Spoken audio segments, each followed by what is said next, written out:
Let's go over an exercise we have not practiced in a while, and that is settle. Settle is when the dog lies flat on one side with their head resting on the floor. This is something that can be used to have the dog in a position to trim their toenails. It can also be very helpful if medical care is needed to be given to the dog, or let's say they get spayed or neutered and you want to be able to check their incision. Having them move easily and willingly into this position can make a lot of things in life a lot easier. So to start with that, I've got some treats as usual. I'm going to ask my dog to down. And so the way he's laying right now is called a sphinx. So that is when his legs are tucked right underneath him, as opposed to a relaxed down, which is when one hip is rolled to the side. Dogs have a preference typically of rolling onto one hip versus the other.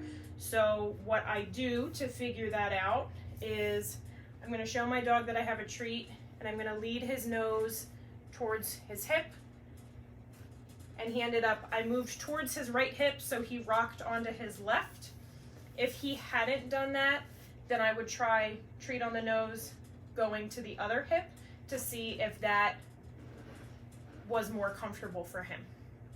So it was treat on the nose towards the hip, and that caused him to move into that relaxed settle position. With getting the dog to move into a settle, from the camera angle right now, it may not be as easy to see, but he is relaxed on his left hip and he's got his elbow out. He's got his elbows out like this. So he's propping himself up. That is not really conducive, again, to flopping over onto the side. So I may need to physically help him tuck his left elbow under so that he can flop onto his left shoulder. So if I'm going to do that, I'm going to touch his left elbow and I'm going to give him a treat, because this is a lot of body manipulation. That's kind of weird for dogs. So I would definitely check out the body handling video if you haven't already. So I'm going to give him treats. I'm going to start at his head. I'm going to touch down to his elbow. I'm going to kind of push on him a little bit. Yes, good boy. If I do that kind of thing and my dog either gets really ramped up or they get kind of like, ooh, why are you touching me? Then I don't want to progress to the next step, because I need my dog to be calm, but I also need them to be okay with me touching them. So I just tucked his left elbow under a little bit. That's kind of weird. That's not super comfortable for dogs. Good boy. And basically every time I manipulate him in some way, I'm going to say yes and follow it up with a treat, or I'm just going to be giving him the treat as I do that manipulation. So I've got his elbow. I'm going to basically compact him together like that and kind of tip him to his side. I'm going to say yes as I do it, and I'm going to follow it up with a treat pretty quickly. Yes. So you see he's still pretty lifted up. Yes, good boy. That's okay that he was lifted up. We haven't done this exercise in a while, so he was kind of like, ooh, what are you doing to me? And then he's remembered it. I also used a treat when he was sort of halfway in between positions to help lure him all the way down. Good boy.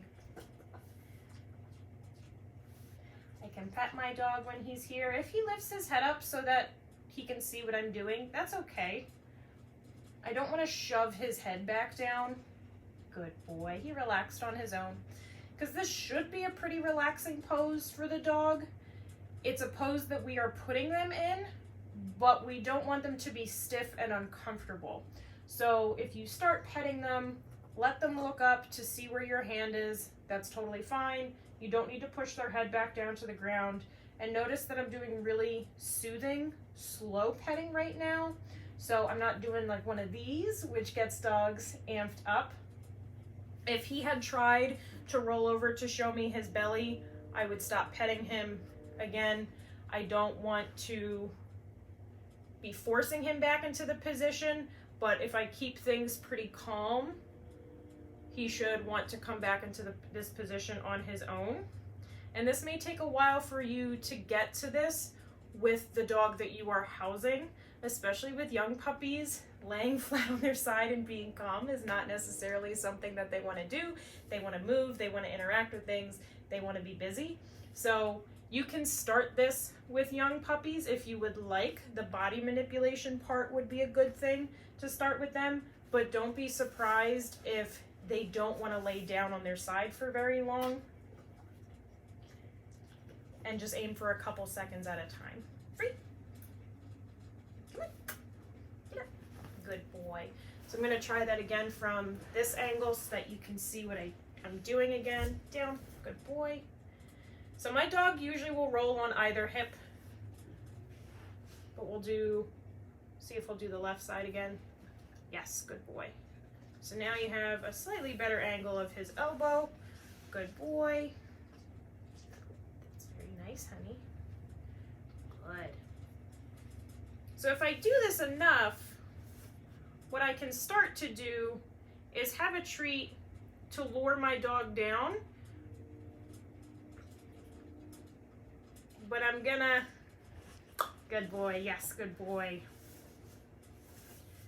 I used my left hand there to sort of brace against him so that he didn't twist in a way that I didn't want him to. It's a little hard for me to describe what that movement was. So there's not really a right or wrong way to help manipulate your dog into this position, but you want to keep in mind that every time you do a physical body manipulation on the dog, you are rewarding them and you're telling them yes, and you're making it really reinforcing for them rather than just flipping them and trying to keep them in place. That might work out for you, but there's also going to be a lot of struggle involved, whereas this is just trying to keep it really mellow and calm and cooperative on both ends. We'll do it one more time. Free. Come on. Good boy. Yes. Good boy. No, we haven't done this in a while. Okay. Down. Good boy. So I've got treat on the nose to the right hip. So now he has relaxed down onto his left hip. I can tuck his left under elbow rather. Yes, good boy. So I'm just trying to set him up to be able to flop onto his side a little bit more easily. So I'm gonna show him the treat. I'm gonna kind of lead him down. Yes, good boy. Yes, what a good dog. So he did it. I'm giving him treats now. What a good boy.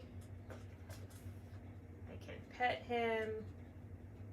I would avoid doing nail trims like this or other things until you've practiced this a lot and it becomes an easy thing for the dog to get into and they're relaxing into it. As soon as I start to add other things into this, like manipulating my dog's feet or trying to trim my dog's feet, I can see his face has gotten a little bit more tense and his breathing has picked up because he's thinking that I'm gonna trim his toenails. So I don't want to add in that stuff for quite a while. Good boy.